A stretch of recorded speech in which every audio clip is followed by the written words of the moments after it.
At that moment, I knew, surely and clearly, that I was witnessing perfection. You are a fine fisherman. Only need 3 more years before I can think like a fish. You're already thinking like a dead stonefly. Pictures. Mother's pictures. Hurry up. 1, 2.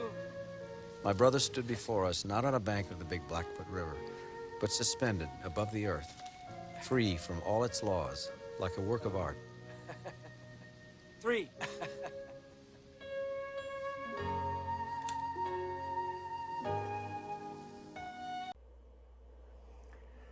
여러분 안녕하세요. 지느러미 휴먼연구소 소장 김한수입니다. 영화 흐르는 강물처럼에 대한 사색에서 이제 플라이 낚시에 대한 얘기를 쭉 몇 번 해봤습니다. 오늘은 이제 마지막 플라이 낚시 부분에서는 이제 마지막입니다. 플라이 낚시와 폴, 역시 이 영화에서 이제 플라이 낚시를 좋아하는 폴이 가장 핵심적인 얘기죠. 금방 우리가 이제 영상에서 봤지만, 야, 그 송어 큰 걸 잡는 장면. 근데 어째 실제 영화에서는 송어를 이렇게 죽이지 않았다고 그러더라고요. 뭐 이렇게 제가 이렇게 인터넷 조사해 보니까 이 영화를 촬영하면서 송어를 죽이지 않고 다 이렇게 적절하게 양식장이나 이런 데 가져와서 사용을 하고 죽어나간 송어가 없다 뭐 그런 얘기를 합니다. 어쨌든 이제 그 폴이 큰 송어를 잡는 그런 그 장면이에요. 자, 이제 우리가 플라이 낚시가 얼마나 중요한가를 몇 번 이제 강조를 했습니다. 플라이 낚시를 통해서 이제 플라이 낚시의 그 배경은 대자연이잖아요. 이제 정말 우리가 이 대자연과 화합해서 존재하는 사람의 모습. 그래서 저는 이 흐르는 강물처럼의 내용을 저는 동양화로 많이 생각합니다. 정말 다른 건 몰라도 이렇게 강이 있고 산천이 이렇게 있고 그리고 여기에 이제 낚시하는 아주 작은 사람이 있잖아요. 여기 뭐 물고기도 뭐 이렇게 있고. 그래서 정말 이 영화 분위기는 동양화의 분위기입니다. 동양화는 전체가 이제 하나하나 이렇게 조화를 산과 계곡, 물, 또 사람, 짐승 이런 게 전체로 나와 있잖아요. 이게 뭐 사람만 확대하거나 이런 것보다는 전체를 이렇게 조화로 이렇게 넣잖아요. 그래서 이 조화의 모습 이게 참 너무 아름답고요. 그리고 이제 그래서 이제 그런 데다가 이제 이 영화에는 항상 시가 흐르잖아요. 시가 항상 이제 중간중간에 이렇게 강요되지 않는 모습으로 간단하게 이렇게 시가 등장. 정말 이게 이 동양화의 모습에 또 시가 흐르고요. 그리고 이제 그 등장인물도 많지도 않으면서 그 존재 하나하나가 소중한 장점과 의미를 우리에게 이렇게 단점을 부각시키는 것보다는 장점과 의미를 이렇게 우리에게 제시해 주고요. 그래서 비극으로도 끝나지만 그러나 다른 부분들이 더 중요하다는 걸 우리에게 이렇게 마음속으로 느끼게 해줍니다. 이제 그런 얘기로 하면서 이제 마지막으로 이제 플라이 낚시를 제일 잘했던 폴에 대한 얘기를 이제 하면서 플라이 낚시 부분을 이제 마무리해 보려고 합니다. 우선 글을 읽어봅니다. 중화시키다라는 단어, neutralize라는 단어가 있어요. 이 중화시키다라는 단어는 독성이 강한 물질에 물을 섞으면 그 독성이 약해진다. 혹은 상쇄한다. 우리 이게 쇠자란 말이 살이 난다는데 살자인데 그 살도 되고 쇠도 됩니다. 그래서 상쇄시킨다. 독성이 약해 중화시킨다. 무슨 말이냐면 우리 흐르는 강물처럼에 보면 이제 폴에 이제 비극적으로 일찍 죽는 그런 모습이 나오지만 왜 죽었느냐 뭐 이런 죽는 장면도 없습니다. 그냥 폴은 죽었다 이렇게 나옵니다. 그런데 그 폴이 그렇게 죽었지만 플라이 낚시를 통해서 이 영화가 폴의 비극이 중화되고 상쇄하고도 남는 이게 중요해요. 훨씬 더 남는 큰 의미가 돼서 플라이 낚시를 우리가 느끼게 됩니다. 문학작품이라든지 예술, 뭐 수필 이런 거 장점, 바로 예술가나 작가는 이것이 장점이에요. 우리가 잘 생각하지 못하는 거를 이렇게 잘 드러내고 잘 아름답게 표현해서 그리고 우리가 그 의미를 이렇게 깨닫게 됩니다. 우리 연탄재, 그러면 우리 안도현 시인의 연탄재, 이렇게 누구 하나 연탄, 그 전까지 연탄재 그럼 그냥 쓰레기로만 생각을 하고 살았지만 연탄재 함부로 차지 마라, 이런 얘기 나오잖아요. 그 시 얼마나 짧습니까? 어느 누구도 이 연탄재처럼 뜨거웠던 적이 있느냐? 그때부터 연탄재에 대한 생각이 달라지죠. 이게 바로 작가인 겁니다.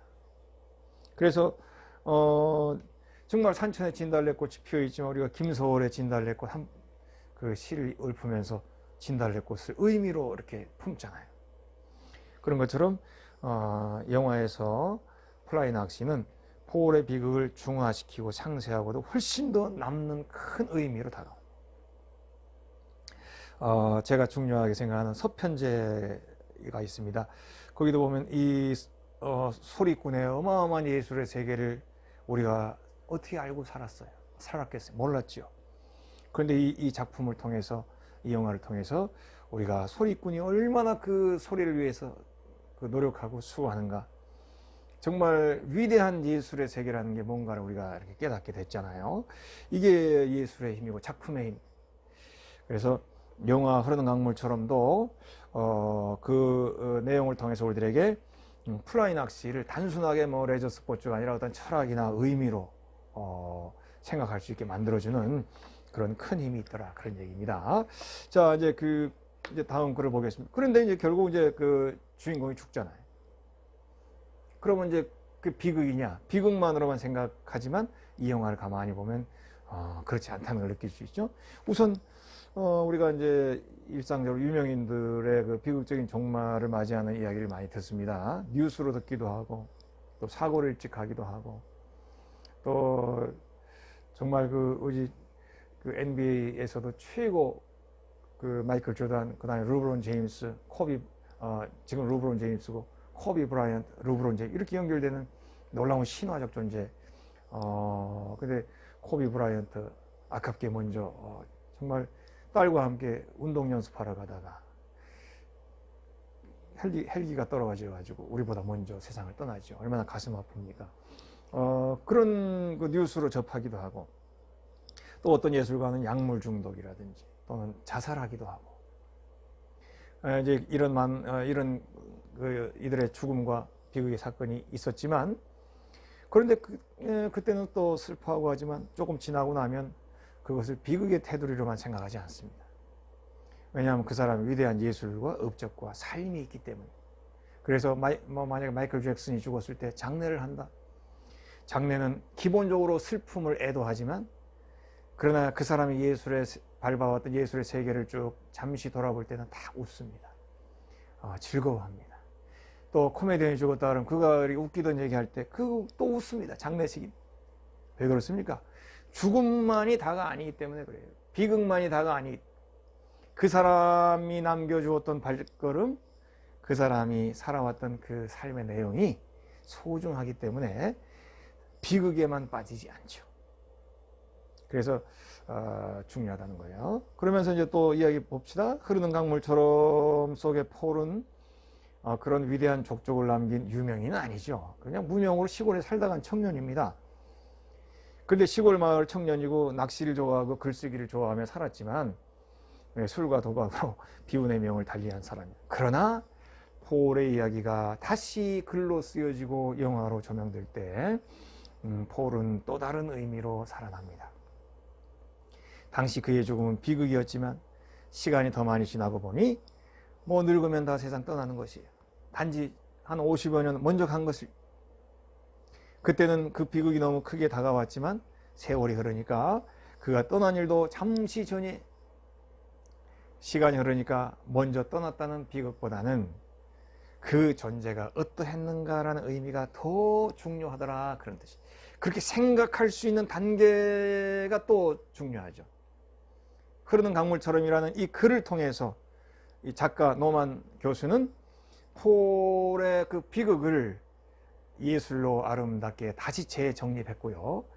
그 영화를 통해서 전 세계 사람들에게 폴 같은 사람의 삶이 얼마나 또 아름다웠는가를 느끼게 해줍니다. 그 다음 글 봅니다. 사람이 다 모범적이면 물론 더 좋죠. 혹 그렇지 못할 수도 있어요. 그것은 각각의 목이에요. 그렇지만 한두 가지 실수하고 잘못했다고 해서 그 사람의 존재가 다 나쁜 것은 또 아닌 거고요. 폴의 삶은 조금 더 일찍 비극으로 끝났지만 그러나 시간이 좀 흘러서 보니까 그의 삶에 플라이 낚시라고 하는 것이 있었다. 그리고 그 낚시를 그렇게 좋아하고 잘했던 폴의 존재가 얼마나 아름다웠는가를 느끼게 되죠. 비록 왕필이나 잔다르크나 반 고흐나 존 레논처럼 일찍 비운의 명을 달리했지만 전 세계가 오랫동안 기억하고 그들의 존재 가치를 인정하는 모습은 혹시 우리가 그렇게 될 수는 없죠. 왕필은 20대에 죽었어요. 이 사람이 한 400년 된가? 하여튼 600년대, 그 위진 남북 좋은 거. 하여튼 그 시대에 살았던 사람인데, 어려서 어린 천재죠. 일찍 천재였는데, 그 20대 때인가? 노자 주석을 썼습니다. 이 왕필의 주석이 없었으면은, 정말 오늘 노자 이해하는데 어려움이 많았을 거예요. 왕필 노자에 대한. 물론, 이제 왕필이 몰랐던 것도 이제 후대에 많이 이제 알게 되지만, 어쨌든 이렇게 미리 이렇게 해놓은 작품 때문에 많은 사람들이 도움을 받죠. 잔다르크 10대에 죽었죠. 고흐도 30대에 죽었나? 하여튼 그림만 그리다가 인정받지 못하고 세계적으로 아티스트라고 소리도 못 듣고 죽었지만, 또 존 레논처럼 그 좋은 음악을 많이 만들었지 조금 일찍 죽었죠. 40 초반에 죽었나 그랬죠. 일찍 영을 아주 그렇지만 많은 사람이 좋아하는 그런 존재가 있고, 저나 또 여러분들 중에 일부나 또 이 영화에 나오는 폴 같은 사람, 유명하게 업적을 남기고 그러지 못했지만, 그러나 다시 생각해 보니까 그들의 존재가 이렇게 아름답게 살았구나 하는 것을 우리 느끼게 되는 거예요. 이게 바로 예술의 힘인 것입니다. 그래서 폴은 그가 사는 동안 아름답게 낚시를 사랑했던, 플라이 낚시를 좋아했던 사람이었구나, 이제 그런 얘기고요. 이 얘기를 제가 여러 번 이런 얘기를 반복해서 표현했죠. 그래서 어려서부터 낚시꾼을 장래 희망이라고 생각할 정도로 낚시를 좋아했고, 알코올과 도박에 빠졌을 때도 낚시를 하자고 할 때는 언제나 오케이. 그래서 무슨 일을 하더라도 아버지와 형과 함께 낚시하는 것을 최고의 가치로 생각했던 폴이었다. 이게 영화의 얘기죠. 그래서 이제 그 폴이 큰 송어를 잡은 사진 한번 보세요. 그 이제 아까 영상에 나왔던 거죠. 이래 그 폴이 큰 송어를 잡은 모습을 우리가 볼 때, 이제 브래드 피트니까 더 멋있죠. 지금도 멋있지만 옛날 이 청년일 때 얼마나 멋있습니까? 정말 그러나 이 어린 청년이 일찍 죽었지만, 그걸 비극으로 생각하면 비극이지만, 이 소년이 좋아했던, 이 청년이 좋아했던 플라이 낚시를 가만히 생각해 보면 폴의 삶이 너무나도 아름다웠다는 것을 우리가 깨달을 수 있죠. 우리 마무리하는 글 읽고 마치겠습니다. 폴은 낚시를 사랑했고, 아버지와 어머니를 사랑했고, 형 노몬을 사랑했고, 또 영화 군데군데 보면 소외된 사람들을 사랑합니다. 폴의 장점입니다. 아버지와 형 노몬은 폴을 회상합니다. 그 아이는 정말로 대단한 좋은 낚시꾼이었다. He was a fine fisherman. 그는 정말 아름다웠다. He was beautiful. 저는 beautiful한 말이 무슨 맨날 풍경만 보고 beautiful 하는 줄 알았어요. 사람을 보고도 사람의 삶이나 의미를 보고도 이렇게 표현할, 정말 아름다운 삶을 살았다. 마이클 잭슨처럼, 존 레논처럼, 이렇게 반 고흐처럼, 무슨 잔다르크나 무슨 아까 얘기한 왕필 같은 이런 사람처럼 유명하고 그렇게 업적을 이루는 모습은 보이지 못했지만, 또 이런 모습이 폴의 모습, 우리도 그렇게 많이 큰 떵떵거리는 업적을 또 유명한 일을 하지는 못했지만, 그러나 우리도 뭔가를 사랑하고 플라이 낚시를 사랑하듯이 그렇게 사랑하면서 또 아름답게 살다 갈 수 있다면 그게 또한 다 의미 있는 삶의 모습 아니겠어요? 마지막 글입니다. 그렇다. 이 시간 폴은 역사에 대단한 족적을 남기기에 좀 부족한 우리의 모습으로 다가옵니다. 앞에서도 이미 여러 번 언급했어요. 도박이나 술에 빠졌던 그 일도 아쉽습니다. 그렇지만 낚시를 사랑하고 살다 갔던 그 모습으로 우리에게 다가옵니다. 사실 늘 부족하고 아쉬운 뭐 저를 비롯한 많은 이들이 폴의 모습을 보면 우리도 저렇게 위대한 그런 모습을 이루지 못했지만 우리도 우리가 좋아하는 것 열심히 하고 의미를 찾고 아름답게 살 수 있다면 우리도 저 폴처럼 위는 못해도 그 폴의 삶처럼 아름답고 또 fine fisherman 훌륭한 낚시 또 내가 하는 일이 있죠. 훌륭한 몸으로서 우리가 살 수 있다면 그것이 소중한 의미가 아니에요. 이 영화나 이 소설의 내용이 그걸 우리들에게 얘기해 주고 있는 것이죠. 서편제도 그런 걸 그 서편제에 나온 그 소리꾼이 누군지는 모르지만 알려진 사람은 아니겠지만 그러나 그런 삶 얼마나 소중하다는 걸 우리가 알았고 우리도 그렇게 산다면 얼마나 아름다울까를 이제 느낄 수 있게 해 주는 것이죠. 자, 플라이 낚시에 대한 얘기는 이제 마치고 또 다른 주제를 가지고 또 강의를 잇도록 그렇게 하겠습니다. 오늘 얘기는 여기서 마치겠습니다.